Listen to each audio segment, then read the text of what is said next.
नमस्कार, जय श्री कृष्णा। स्वागत करता हूं मैं आपका अपने चैनल कुंडली शास्त्र में। कुंभ राशि हो चाहे कुंभ लग्न हो, दोनों के लिए ये वीडियो इंपॉर्टेंट होने वाला है। अभी आज का जो वीडियो है इसके अंदर हमने सभी ग्रहों को नहीं लिया है। मार्च के महीने में कई ग्रहों के कुछ परिवर्तन हुए हैं, उसी के ऊपर वीडियो बनाया है। इसमें एक शनि है, सूर्य है और गुरु है। इन तीन ही ग्रहों के ऊपर आज हम बात करेंगे कि इसका क्या कुछ इम्पैक्ट आपके ऊपर पड़ने वाला है। ठीक है ना।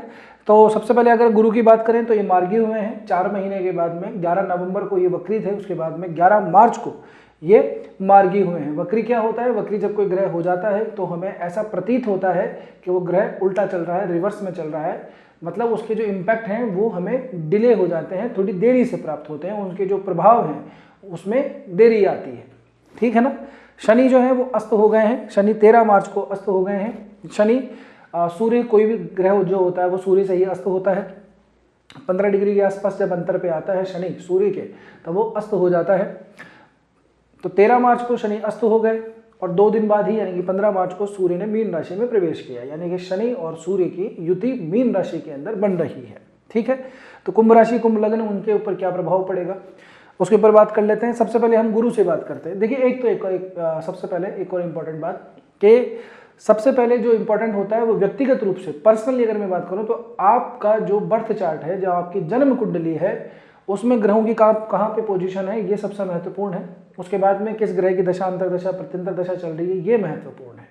ठीक है। उसके बाद में ही हम ग्रहों का ये जो गोचर है उसका फलन ठीक से कर पाते हैं। ठीक है। ऐसा नहीं होता कि एक ही राशि, एक लग्न के बारे में बात करें तो सभी के ऊपर वो अप्लाई हो जाती है।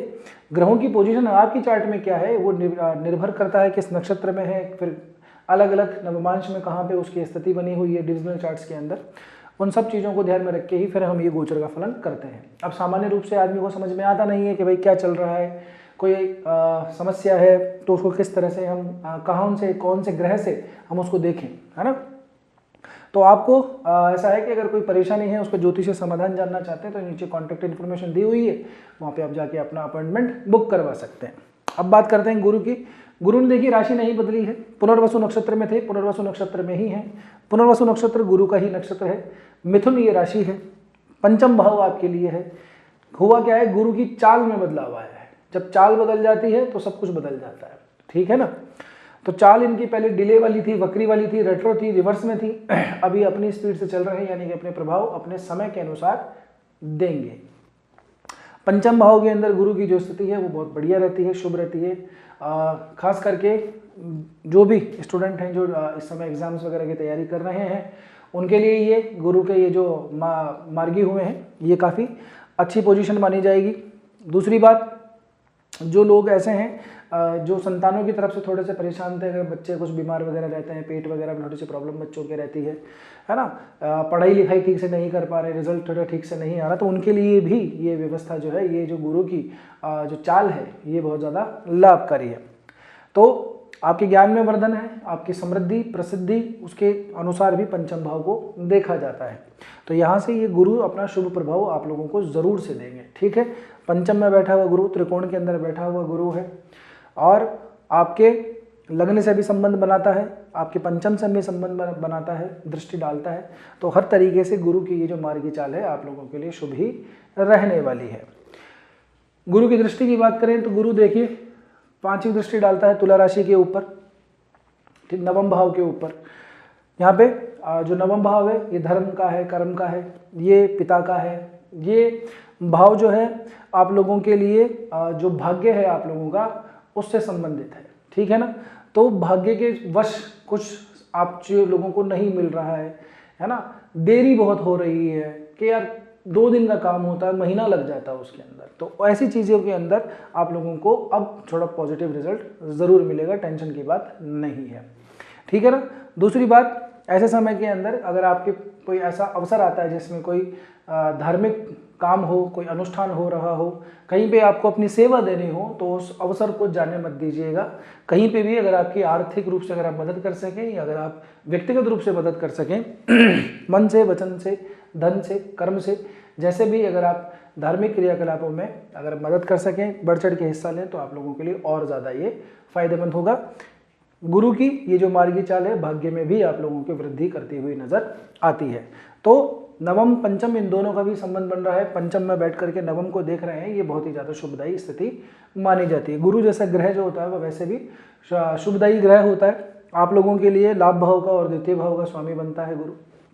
तो यहाँ पे गुरु का जो इम्पैक्ट है आपके ऊपर पॉजिटिव ही आने वाला है। पॉजिटिव जैसे मैंने कहा है ना, विद्या के अंदर ठीक रहेगा आप लोगों के लिए। कोई जो बच्चे पढ़ना चाह रहे हैं ना, कंसंट्रेशन में थोड़ी सी दिक्कत आ रही थी, इतने टाइम से पढ़ नहीं पा रहे हैं, लर्न नहीं हो पा रहा, याद नहीं हो पा रहा है, उनके लिए ठीक है। कुछ नई चीज़ अगर आप सीख रहे हैं, ऑफिस में काम करते हैं, आपको नई कोई अपॉर्चुनिटी मिली है या फिर नया कोई आपको काम मिला है, उसमें आपको बेटर परफॉर्मेंस नहीं दे पा रहे हैं, समझ में नहीं आ रहा है, तो वो आप लोगों के लिए दिक्कत अब थोड़ी सी जाने वाली है। ठीक है।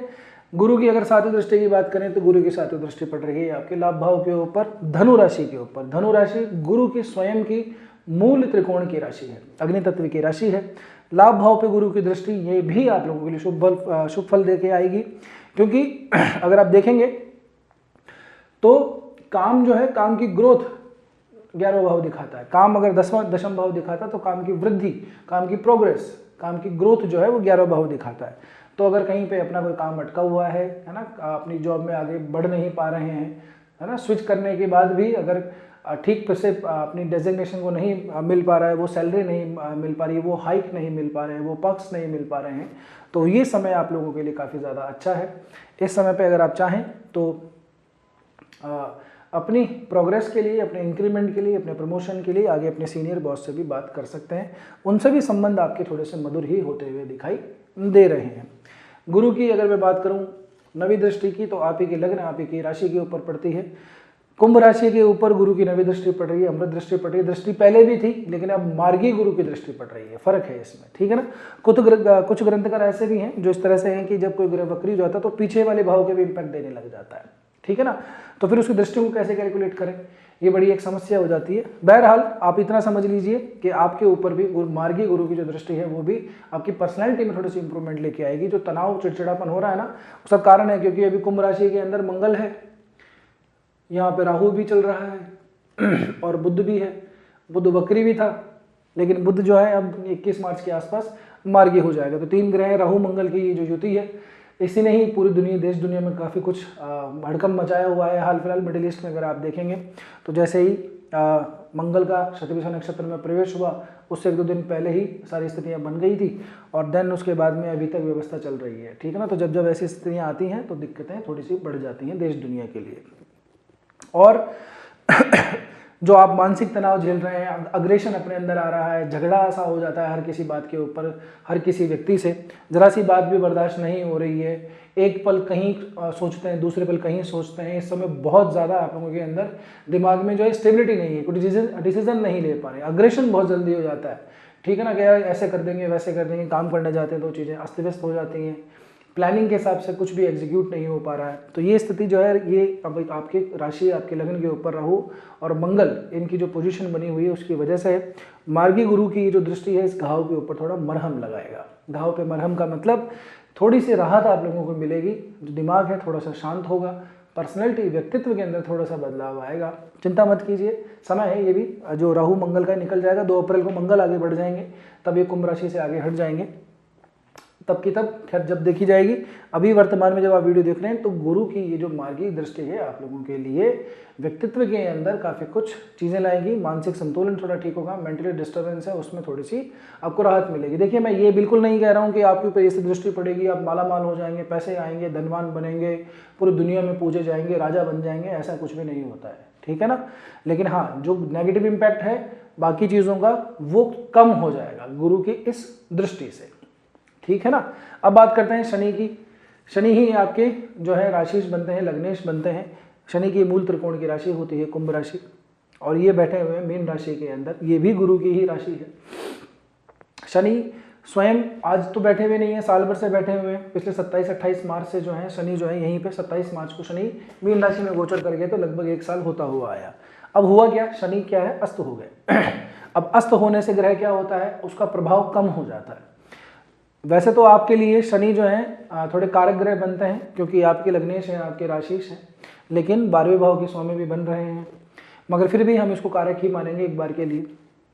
दूसरी बात, शनि अगर आपकी मेन चार्ट के अंदर बहुत बढ़िया पोजीशन में है तो फिर शनि के अस्त होने से वो पॉजिटिव जो चीज़ें हैं वो कम हो जाएंगी, सकारात्मक चीज़ें थोड़ी सी कम हो जाएंगी, शुभ फल कम हो जाएंगे। लेकिन अगर आपकी मेन पत्रिका के अंदर शनि अगर ठीक नहीं बैठे हुए हैं, है ना, अगर शनि आपके तीसरे भाव में बैठे हुए हैं नीच के होकर के, ठीक है ना, शनि आपके अगर सप्तम भाव में बैठे हुए हैं सिंह राशि के अंदर, तो ऐसी स्थिति के अंदर जो है शनि अपना पॉजिटिव इम्पैक्ट आपको शायद ना दे पाए, ठीक है ना। बाकी फिर अलग अलग डिविजनल चार्ट, अलग अलग चीज़ों के अंदर कहाँ पे उनकी पोजीशन है वो भी निर्भर करता है, तो उसी हिसाब से आपको इन चीज़ों को लेना है। तो अगर शनि की नेगेटिविटी आप झेल रहे हैं तो वो कम होने वाली है, पॉजिटिविटी अगर आपकी लाइफ में चल रही है शनि की वजह से तो वो भी कम हो जाएगी, ठीक है। अस्त ग्रह से प्रभाव कम हो जाता है, शून्य नहीं होता है, कम हो जाता है, ठीक है। तो द्वितीय भाव के अंदर अगर हम बात करें तो अस्त होने से शनि की वजह से परिवार, कुटुंब, ये जो चीज़ें हैं थोड़ी सी विरक्ति, यहाँ पे थोड़ी सी डिटैचमेंट और थोड़ा सा हमारे को दिखाई देता है, बढ़ जाएगा, ठीक है ना। इसके अलावा अगर सेविंग्स वगैरह, पैसे वगैरह के अंदर दिक्कत है, पैसा का जो इनकम फ्लो है वो जैसे स्टेबल इनकम जो आती है वो बिल्कुल एक तरह से ठहर सी गई है, तो वहाँ पे आप लोगों को इसका मतलब ये हुआ कि थोड़ी सी राहत मिलेगी, पैसा थोड़ा सा आने लगेगा, ठीक है ना। अगर इतने दिनों से ठहरी हुई है, साल भर से अगर इनकम थोड़ी ठहरी हुई है ना, वो फ्लो नहीं बन पा रहा है इनकम का, तो अब अभी थोड़े दिनों के लिए, 40 दिनों के लिए, क्योंकि 22 अप्रैल के तक शनि जो है अस्त रहेंगे, तो यहाँ तक जो चीज़ें हैं आपको थोड़ी सी राहत मिलेगी, ठीक है। थोड़ा सोशल दायरा बढ़ाने का प्रयास कीजिएगा अपना, जो सोशल एक्टिविटी हो आपके परिवार समाज के अंदर, वहाँ पे भी थोड़ा सा अपनी प्रेजेंस को बढ़ाइएगा, और प्रयास ऐसे रहें, है ना, कि स्थितियाँ अगर बिगड़ भी जाएँ तब भी हमें हमारी जो छवि है वो समाज के अंदर बिगड़ने नहीं देनी, क्योंकि शनि और सूर्य की ये जो युति है, शनि तो मतलब इस तरह से व्यक्ति की छवि के ऊपर थोड़ा सा इम्पैक्ट पड़ता है, खास करके अपने जो बड़े लोग होते हैं, पिता तुल्य जो लोग हैं, पिता समान जो लोग हैं, ऐसे लोगों के साथ में व्यक्ति के जो आइडियोलॉजिकल डिफरेंसेस हैं, वैचारिक मतभेद बहुत ज़्यादा बढ़ जाते हैं, और मतभेद जब मन भेद में बदल जाएं तब समस्या ज़्यादा हो जाती है, तब रिश्तों के अंदर थोड़ी सी दरार आ जाती है। तो मतभेद तक ही सीमित रहे, मतभेद मन भेद में कन्वर्ट ना हो पाए, ठीक है।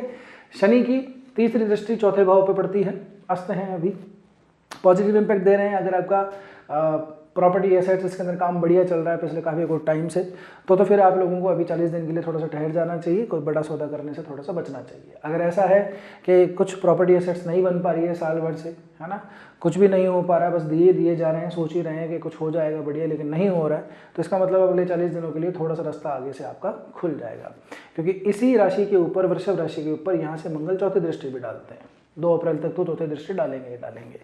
तो वृषभ राशि भी शनि और मंगल दोनों से प्रभावित है।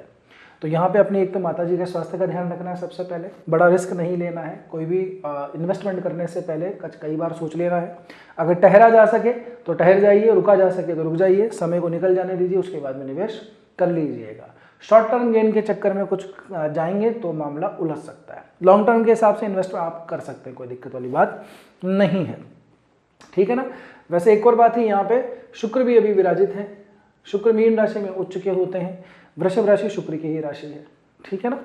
कुछ समय बाद में शुक्र गोचर करके वापस ही वृषभ राशि में ही आएंगे। ये स्थिर राशि मानी जाती है, स्थिर राशि है, स्थिर लग्न है, तो इसका भी अपना एक प्रभाव होता है। तो मैं आपको जो सलाह दे रहा हूँ उस पर थोड़ा सा ध्यान दीजिएगा, ठीक है ना, क्योंकि अगर आप कुछ चीज़ों को समझ करके अगर कुछ निर्णय ठीक से ले पाएँ, इसीलिए ये वीडियो बनाए जाते हैं। तो इस वीडियो बनाने का उद्देश्य पूर्ण हो जाएगा अगर आपको ये वीडियो डिसीजन को लेने में अगर काम में आती है तो। शनि की 7वीं दृष्टि की बात करें तो कन्या राशि के ऊपर 7वीं दृष्टि पड़ती है 8वें भाव के अंदर। यहाँ पे जो दैनिक दिनचर्या है, डिसिप्लिन है, उसके अंदर थोड़ा सा हमको डिस्टर्बेंस दिखाई देता है। सुबह उठते हैं, कुछ पूजा पाठ करते हैं, कुछ मंत्र जाप करते हैं, कुछ योगा करते हैं, कोई मेडिटेशन करते हैं, तो वहाँ पे थोड़ी सी डिस्टर्बेंस हमको यहाँ पे शनि के दिखाई देती है अस्त होने से, क्योंकि मैं ये मान के चल रहा हूँ कि आप लोगों के लिए शनि कारक ही होंगे, ठीक है ना। कुंभ राशि के लिए शनि जो है थोड़े कारक ही बनते हैं, तो अस्त हो जाने की वजह से उनका जो इम्पैक्ट है वो थोड़ा सा कम हो जाएगा। तो स्पिरिचुअल जर्नी जो है वो थोड़ी सी डाउन हो जाएगी। रिसर्च वाले जो व्यक्ति हैं उनके लिए एक बात और मैं कहूँगा कि जो गुरु हैं उसका प्रभाव आपके ऊपर थोड़ा सा ज़्यादा रहेगा, क्योंकि पंचम भाव है, ज्ञान का भाव है, अष्टम भाव थोड़ा रिसर्च का है, और डीप रिसर्च के अंदर जाने का है। तो शनि के अस्त हो जाने से अगर वहाँ पे थोड़ी सी समस्या आ रही है, रिसर्च इतने दिनों से ठीक से नहीं हो रही है, कुछ डेटा फाइंडिंग नहीं हो पा रहा है, ठीक है ना, तो वहाँ पे थोड़ी राहत मिलेगी। गुरु के मार्गी दृष्टि हो जाने से आपको पॉजिटिव इम्पैक्ट ही मिलेगा। तो रिसर्च वालों के लिए समय थोड़ा सा ठीक रहेगा, ठीक है ना। एक और बात, अगर हम 8वें से 12 को भी कैलकुलेट करें, नवम पंचम का संबंध बनता है ना, क्योंकि सिर्फ शनि की नहीं सूर्य की भी दृष्टि यहाँ पे पड़ती है। तो ये जो कन्या राशि है इसके ऊपर 2 ग्रहों की दृष्टि पड़ती है, शनि और सूर्य की। तो फॉरेन सेटलमेंट की भी अगर मैं बात करूं तो बाहर अगर जाने का काम है, आप लोगों का जाना चाह रहे हैं, वीज़ा वगैरह कुछ क्लियर नहीं हो पा रहा है, तो आप कुछ ट्राई कीजिए, काम थोड़ा सा बन सकता है, ठीक है ना। दूसरी बात ऐसा है कि जो लोग दूसरे देशों में रहते हैं वापस आना चाहते हैं, तो उन लोगों के लिए भी मैं यही सेम बात कहूँगा कि अगर आना चाह रहे हैं तो आ सकते हैं, कोई समस्या वाली बात नहीं है। जॉब स्विच वगैरह करने का, चेंज करने का कुछ ऐसा अगर कोई लोग विचार कर रहे हैं तो बड़ा कंफ्यूजन इस समय पे आप लोगों को रहेगा कि करें तो क्या करें। फाइनेंस काफ़ी कुछ जो है हिले हुए हैं, तो उन्हें फाइनेंस को कैसे मैनेज करें। तो फाइनेंस को मैनेज करने के लिए थोड़ा सा वेट करिए अप्रैल तक का, क्योंकि मंगल भी आगे निकलेंगे, फिर बुध भी निकलेंगे, राहु जहाँ है वहीं के वहीं रह जाएंगे, दिसंबर तक राहु यहीं रहेंगे, इसका तो कुछ कर नहीं सकते। तो आप लोगों के लिए अभी मंगल तक का तो टाइम थोड़ा सा और डिस्टर्बेंस वाला रहने वाला है, क्योंकि मंगल की भी 8वीं दृष्टि आपके यहाँ पे पड़ती है। तो ये जो कन्या राशि है ये 3 ग्रहों की दृष्टियों से प्रभावित है, मंगल की भी, शनि की भी, सूर्य की भी। तो आप लोगों के लिए जो बाहर नहीं जाना चाहते है ना, जिनका बाहर से कोई काम नहीं है, आउट ऑफ कंट्री का जिनका समस्या, या आउट ऑफ स्टेट भी अगर मैं मान लूँ, क्योंकि हमारे स्टेट वैसे एरिया वाइज काफ़ी बड़े बड़े हैं का, तो उन लोगों के लिए जो है समय काफ़ी बेटर है। आप जाइए, आप बिल्कुल जा सकते हैं, अपना काम को थोड़ा सा आगे बढ़ाइए, जो बीच में फॉर्मेलिटीज़ होती है उसकी तरफ थोड़ा फोकस करके उसको निपटा लीजिए, काम आपका हो जाएगा। जिन लोगों का ये नहीं है उनको डिसीजन मेकिंग में थोड़ी सी दिक्कत अभी आ सकती है। चित्त जो है बहुत अशांत रहने वाला, एक तो खुद ही राहु मंगल है, फिर 8वें भाव के अंदर भी 3 ग्रहों की दृष्टियाँ, तो ये दोनों तरीके से आदमी को तार्किक रूप से, स्पिरिचुअल आध्यात्मिक रूप से डिस्टर्ब करती हुई नजर आती हैं। तो जितना ज़्यादा हो सके थोड़ा सा ध्यान वगैरह किया कीजिए, 5-10 मिनट निकालिए, लेकिन उसको निकालिए ज़रूर, बहुत ज़्यादा राहत मिलेगी। शनि की 10वीं दृष्टि की बात करें तो शनि की 10वीं दृष्टि पड़ती है धनु राशि के ऊपर। अब धनु राशि भी 2 ग्रहों की दृष्टियों से प्रभावित है, एक गुरु से और एक शनि से, लाभ भाव के अंदर है। तो यहाँ पे हमको अगर कोई प्रोग्रेस में अटक रहे हैं इतने दिनों से, तो अस्त होने की वजह से, शनि अगर नेगेटिव है तो आपके मेन चार्ट में अस्त होने की वजह से जो है वो प्रोग्रेस थोड़ी सी अब स्लो डाउन हो जाएगी, यानी कि वो जो रुकावट है वो रुकावट थोड़ी सी कम होगी, ठीक है ना। तो आप लोगों को प्रयास थोड़े से बढ़ा लेने चाहिए। अगर आपकी प्रमोशन को इंक्रीमेंट लगने वाला है तो आप ज़रूर से एफर्ट कीजिए, गुरु का इम्पैक्ट हमको ज़्यादा, आपको ज़रा सा अच्छा सा मिलेगा। शनि के जो है आप लोगों के अस्त हो जाने की वजह से जो शनि का नेगेटिव इम्पैक्ट है वो कम हो जाएगा। तो यानी कि जो डिले है शनि की वजह से वो कम होगा, गुरु की वजह से जो डिले झेल रहे थे वो अब अपने स्पीड से आएगा। तो कहने का मतलब ये हुआ कि आप लोगों के लिए अभी का समय अपनी ग्रोथ, अपनी प्रोग्रेस को बनाने का है, ठीक है ना। अब बात करते हैं सूर्य की। सूर्य भी यही है, सूर्य अभी द्वितीय भाव के अंदर मीन राशि में। मीन राशि अपनी जो राशि है वो जल तत्व की राशि है, सूर्य जो है वो अग्नि तत्व के ग्रह हैं। तो तत्व वाइज तो ये दोनों के दोनों बिल्कुल पृथक पृथक है, लेकिन ये राशि है इनके मित्र की, गुरु सूर्य मित्र ही हैं आपस में। तो मिला जुला सा प्रभाव मीन राशि के अंदर सूर्य का रहता है। द्वितीय भाव के अंदर सूर्य बैठ के परिवार कुटुंब, यहाँ पे थोड़ी सी वृद्धि आदमी की, इसलिए मैंने कहा सोशल दायरा अपना बढ़ाने का प्रयास कीजिएगा, ठीक है ना। जो सूर्य हैं यहाँ पे आपकी जो सामाजिक जो पैठ है उसको वृद्धि करेंगे, आपकी जो बात है दुनियादारी, समाज, अपने परिवार कुटुंब में सुनी जाएगी। तो अगर कोई पॉइंट अपना रखना हो, कोई बात रखनी हो तो बेटर समय है ये आने वाला 1 महीना जो है 14 अप्रैल तक का, यहाँ तक सूर्य की पोजीशन रहेगी, तो अपनी बात जरूर से कीजिएगा। सूर्य वैसे भी आप लोगों के लिए सप्तम भाव केंद्र के स्वामी है, हालांकि मारक भाव है, मारक भाव का स्वामी मारक में ही बैठा हुआ है, ठीक है ना, दोनों तरफ से मार्केश ही बनता है। लेकिन फिर भी मैं आपको ये बात कहूँ कि अगर सूर्य की पोजीशन कहीं ना कहीं आपकी ठीक है, कोई समय ऐसे आता है जब पर्टिकुलर नक्षत्र के अंदर प्रवेश होता है, क्योंकि सूर्य जो है 18 मार्च के दिन उत्तरा भाद्रपद नक्षत्र में प्रवेश करेंगे, फिर 31 मार्च को रेवती में जाएंगे। ये दोनों ही नक्षत्र जो हैं मीन राशि में ही पड़ते हैं। उत्तरा भाद्रपद शनि का नक्षत्र है, शनि के नक्षत्र में जब तक बिल्कुल क्लोज हो जाएंगे तब थोड़ी समस्या रहेगी, फिर आगे बढ़ेंगे, है ना। देन उसके बाद के अंदर रेवती नक्षत्र में जब जाएंगे, बुध का नक्षत्र है, वहाँ थोड़ी चीज़ें ठीक होंगी। ऐसे करके चीज़ें मतलब काफ़ी कुछ चीज़ें कैलकुलेट होती है। सामान्य रूप से मैं ये कहूँ कि सोशल दायरा बढ़ाइएगा, अपने ईगो, अपने अहंकार को थोड़ा सा डाउन करके रखिएगा। सूर्य शनि की ये जो युति है ये ईगो क्लैशेस ही करती है, खास करके अपने सीनियरों से, जैसे मैंने बताया आपको, अपने पिता तुल्य लोगों से, अपने बड़े लोगों से, ठीक है। तो परिवार कुटुंब के अंदर जो आपके वृद्ध हैं, जो आपसे उम्र में, पद में, कद में, दोनों में बड़े हैं, उनका सहसम्मान जो है बातचीत कीजिएगा। उसके अंदर थोड़ी सी भी गड़बड़ नहीं होनी चाहिए। अपनी जो मतभेद हैं वो मतभेद की जगह हैं। ज़्यादा अगर एरोगेंस अगर आप दिखाएंगे तो अंततोगत्वा आपकी ही छवि को नुकसान होगा। जो इमेज है वो इमेज पूरी तरह से खराब हो सकती है, क्योंकि वैसे भी मैं बता रहा हूँ कि आपके उसके अंदर वैसे मंगल राहु चल रहे हैं और इधर से अपने शनि और सूर्य की युति हो रही है। देखो डराने वाली बात नहीं है, ये चीज़ें बस ऐसे ही कि सावधान करने वाली बात है। कुछ लोग आते हैं कमेंट के अंदर जो मर्जी आए जो बक जाते हैं, तो उनकी देखिए जैसी मति है उसकी वैसी ही गति है, उसका तो कभी भी कह सकते हैं। पर आप लोगों को बस थोड़ी सी चीज़ें बता रहे हैं, अच्छी चीज़ें भी बताई हैं, तो जहाँ पे सावधानी रखनी है वहाँ पे सावधानी रखनी है। शांति रखें, वाणी पे नियंत्रण रखें, अब्द शब्दों का प्रयोग ना करें, अपने ईगो को आगे ना लाएं। समय है ये निकल जाएगा, ठीक है। और कोई बात आपको कहनी है परिवार के अंदर तो बिल्कुल आप पूरे कॉन्फिडेंस के साथ में कीजिए, उसमें कोई समस्या नहीं है। मैं टकराव से बचा रहा हूँ, ठीक है ना, बात करने के लिए मना नहीं कर रहा हूँ, ठीक है। सूर्य की भी दृष्टि वहीं पड़ती है, तो यहाँ पे सूर्य वैसे कोई आध्यात्मिक ग्रह का इस तरह का कोई स्पेशल रीज़न उसको मिलता नहीं है, ये तो पावर शक्ति उस चीज़ का ग्रह है। पर अगर फिर भी सूर्य की ये जो दृष्टि है यहीं से, इसलिए मैंने कह रहा हूँ कि 8वें भाव के ऊपर भी दृष्टि पड़ती है। लग्न में भी थोड़े पापक ग्रह हैं और इधर से द्वितीय भाव के अंदर दोनों बैठे हैं, तो डिसीजन मेकिंग में काफ़ी कुछ प्रॉब्लम हमको यहाँ पे झेलनी पड़ सकती है। तो शांति रखिए, ब्रीदिंग कीजिए, जो भी आपके आराध्य इष्ट हैं उनका नाम लीजिए। अगर आपको ऐसा कोई हड़बड़ाहट नहीं, जल्दबाजी नहीं है, अपने मन में थोड़ी कैलकुलेशन कीजिए ठीक से कि यार इस काम को अगर 1 महीने बाद भी कर लेंगे तो भी कोई दिक्कत वाली बात नहीं है, ठीक है ना। तो जो चीज़ों को जहाँ पे होल्ड करना चाहिए वहाँ पे होल्ड करके छोड़ दीजिए। ज़रूरी नहीं है कि हर चीज़ का फैसला आज ही किया जाए, ठीक है। जब समय ठीक होगा, जब दिमाग ठीक से काम करेगा, जब चीज़ें अपने आप हिसाब से अपन कर लेंगे, बाद में देखेंगे। ये वाली सिचुएशन आप थोड़े रखेंगे तो चीज़ें आपके ही हित में होंगी, ठीक है ना।